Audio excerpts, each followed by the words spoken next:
قال وفي شأنه كله مثل ترجيل الشعر، إذا أردت أن تمشط شعرك تبدأ باليمين ثم اليسار، إذا أردت أن تحلق شعرك تبدأ باليمين ثم اليسار، إذا أردت أن تلبس الثوب أو الجورب أو الجزمة الكندرة تبدأ باليمين ثم اليسار.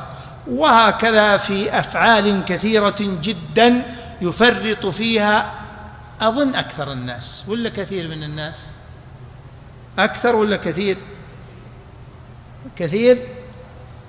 أنا أظن أكثر الناس يفرطون في سنة التيامن. فلا تكن أنت من المفرطين، يضيع عليك ملايين الحسنات تضيع عليك، وفي أعمال أنت عاملها يعني أنت لابس ثوبك لابسه، ليش تلبس اليسار قبل؟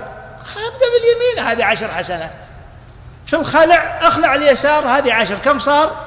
20. الفنيلة 20، الصروال 20، الشراب 20، الجزمة 20، وش باقي؟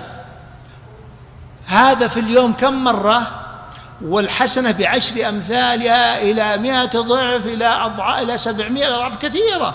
يعني ليست القضية فقط 10 فحسب، لا، هذا أقل شيء.